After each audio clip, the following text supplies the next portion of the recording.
Hi, third graders. Hi, friends. Thank you for joining for our new class Read Aloud. I'm so excited to be sharing a new book with you.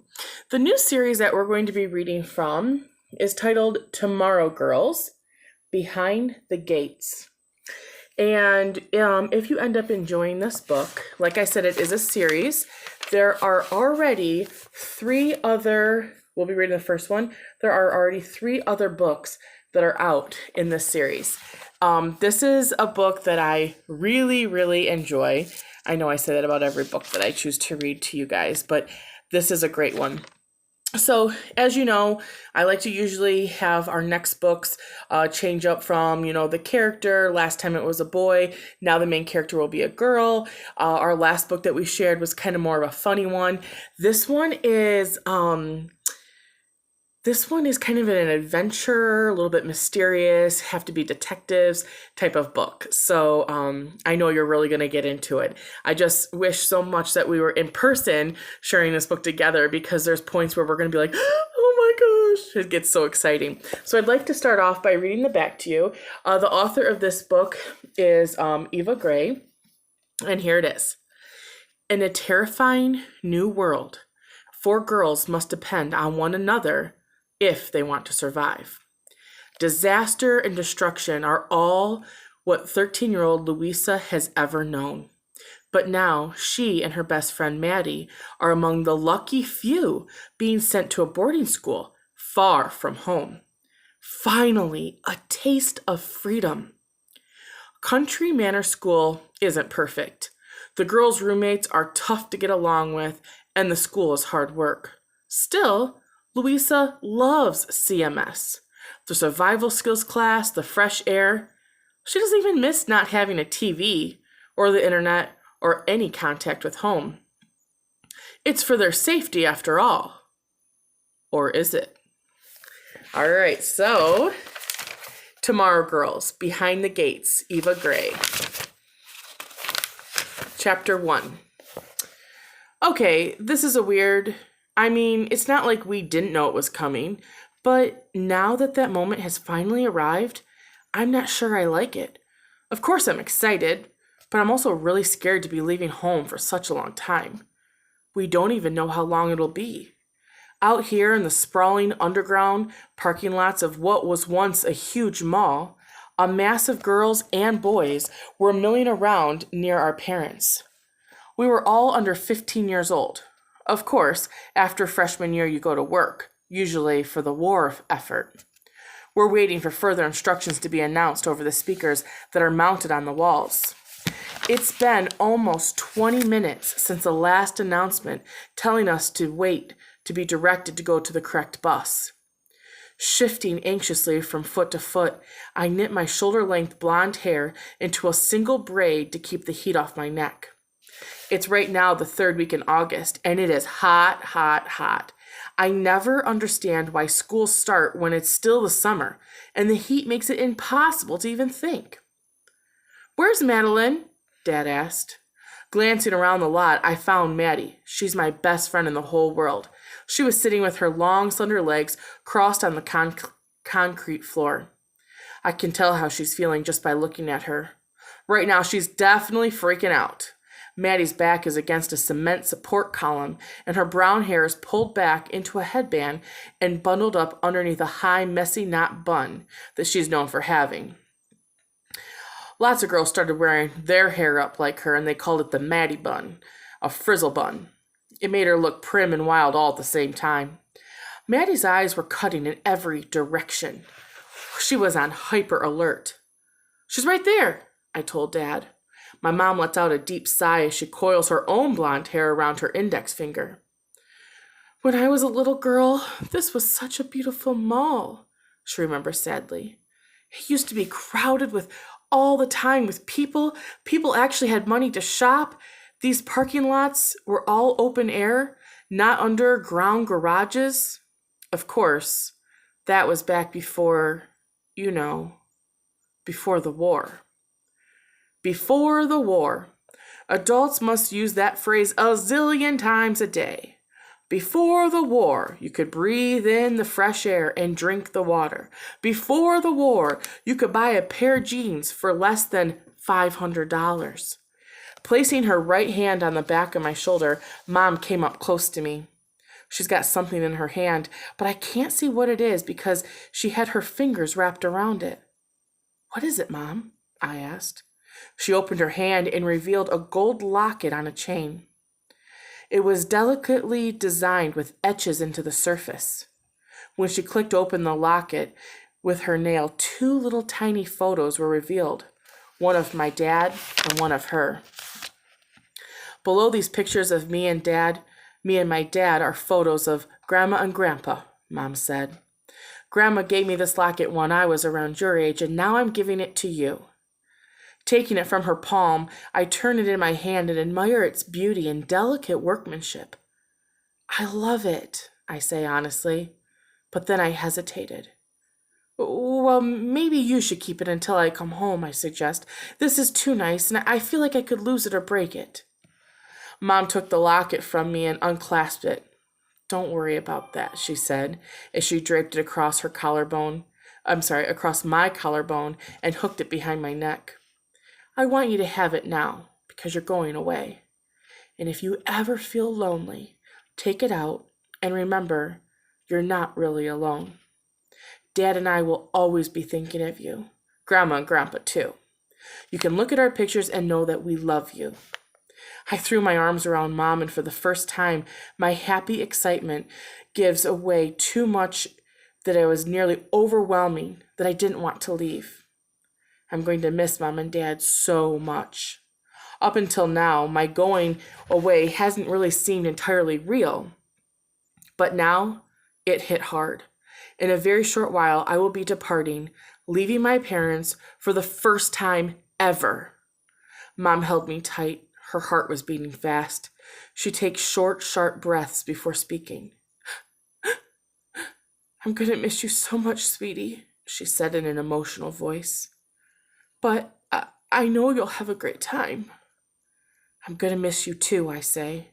I was afraid to talk anymore because I didn't want to cry, and I was now suddenly worried that I just might. All at once, every speaker crackled to life, making me jump. I step away from Mom, and I strain to hear the static buzzing words filling the underground garage. "Bus card numbers 1 to 75, heading to Buffalo Grove. Report to Section A." Maddie was instantly at my side. "Louisa," she hissed, "I can't find my bus card." "You stuck it in your back pocket, remember?" I tell her. Maddie can be a little scatterbrained, especially when she's nervous. With a relieved expression, she pulled out the card that we were sent in the mail only 2 weeks ago. "Number 298, she read off her card. "Yes, and I'm 297, I reminded her. "I know," Maddie says. "If we weren't together, I don't know what I would do." Maddie is much more nervous than I am about this. I'm actually kind of looking forward to it. Going to Country Manor, it sounds like time traveling. Back to the world the way that Mom and Dad have told me that the world used to be like. When my parents were young, people had cars that used oil and gas, which was so inexpensive that you could drive anywhere. Even just you could drive to the store, sometimes even farther to a whole nother state. My mom still has pictures of her parents taking her on a road trip to California when she was my age, and the ocean, it was a blue color. Not that there were even a lot of places to go anymore. The Gulf Coast and a lot of the South is basically gone since the hurricanes of 2025. Everyone up north wants to go south, where it's warmer, and where people down south want to go north, where the storms aren't so bad. Seems like they all got stuck here in the middle of the country. You can barely afford to even live in Chicago anymore. But I love my hometown, and I have it easy compared to most. You see, both of my parents are doctors, and I never really have a want for anything. Well, maybe except for my freedom. I am 13, you know. I'm sick of having to check in with my parents every half an hour, even if I'm just going around the corner or the block. And it's just getting worse. The storms, the war. Curfew for people under 15 is now at 7:30 p.m. It means that we can't be outside after 7:30. Maddie has seen more of the world than I have. Her parents haven't had the money to keep her as sheltered as I have been. Maddie's dad has been gone for most of our lives. Well, he's a soldier. Right now, no one actually knows where he is exactly. She hasn't heard from him in over a year and a half. Her mom's in the military too. She got sent away 6 months ago. Maddie moved in with us when they had to leave. Maddie was staring down at her card, reading and rereading the words. Country Manor School, student 298, Madeline Ballinger. My name looks so weird, she whispered, bending towards my ear.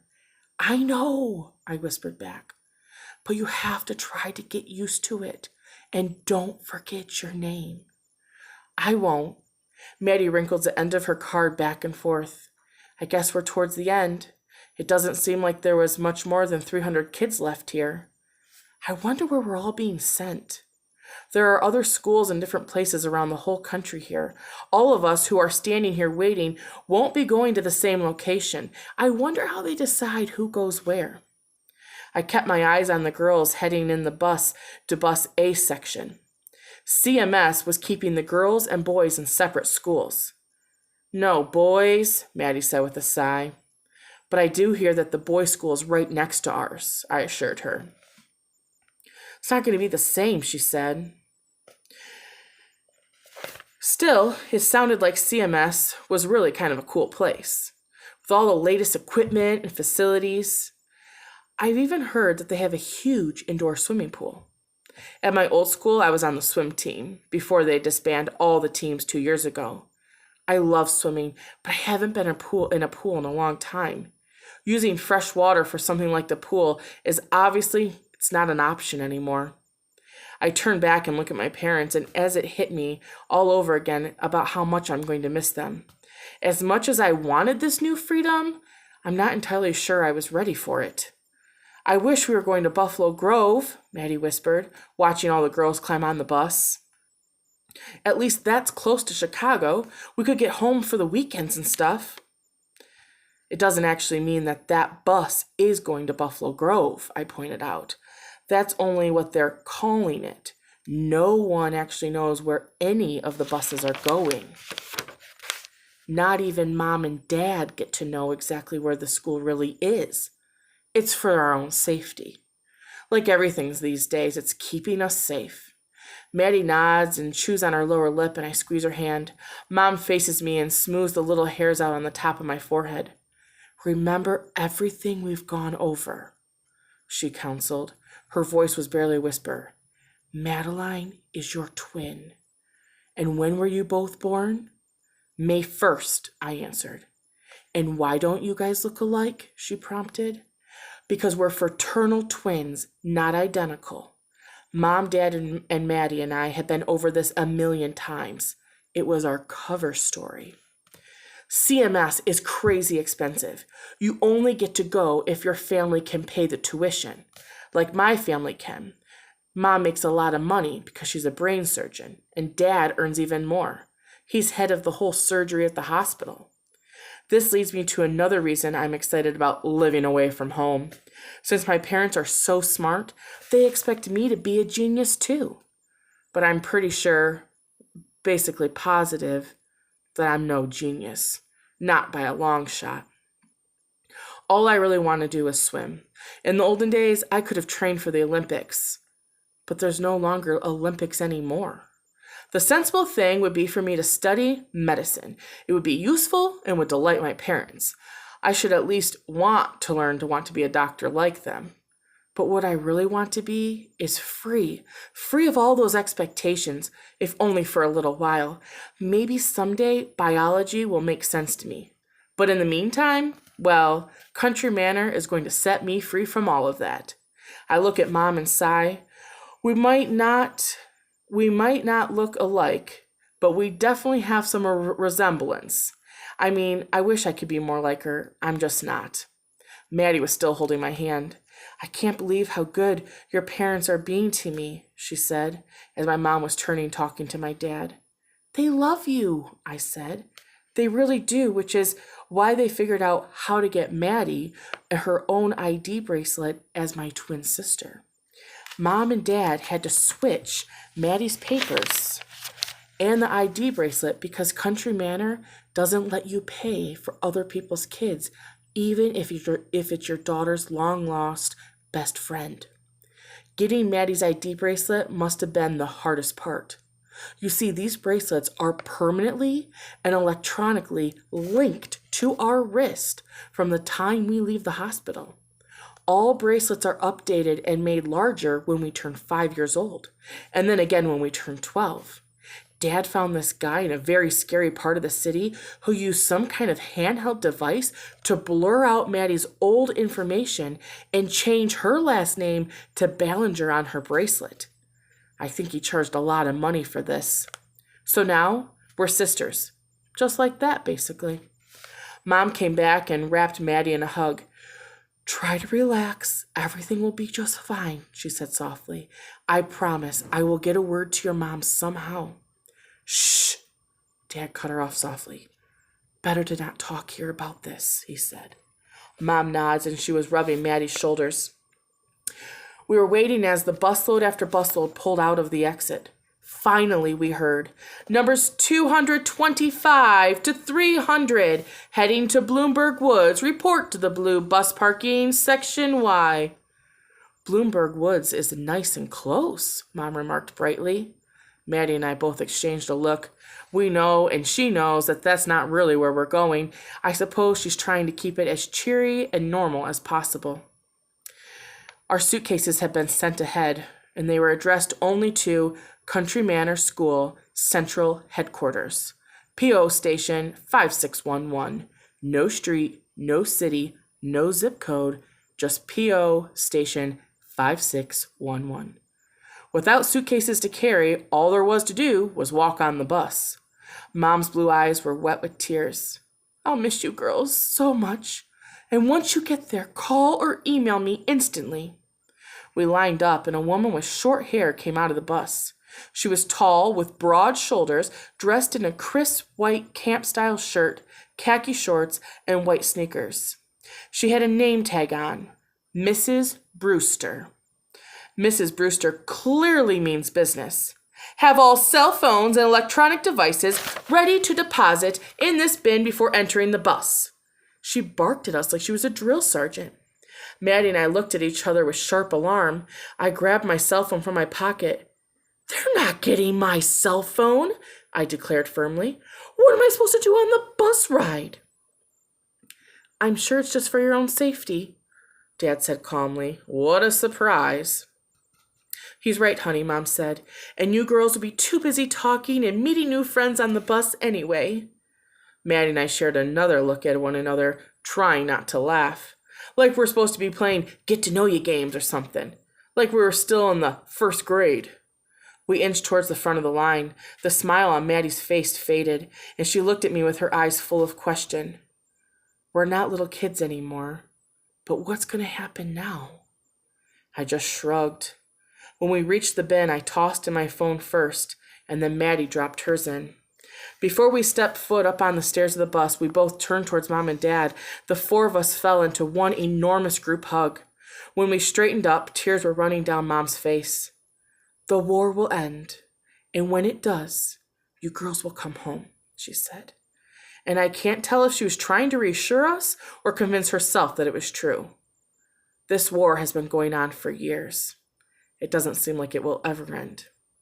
But I smiled at Mom and nod. I love you, I tell her, and I love Dad. We'll take care of each other, Maddie says. And then she and I took a deep breath and climbed onto the bus. And that takes us to chapter 2, which will be tomorrow. So as you can see, this book is set in the future from even our time right now. And So next time we'll find out what happens once they get on this bus and more maybe about the CMS where they're staying, Country Manor. All right, third graders and friends, have a great day and I'll talk to you soon.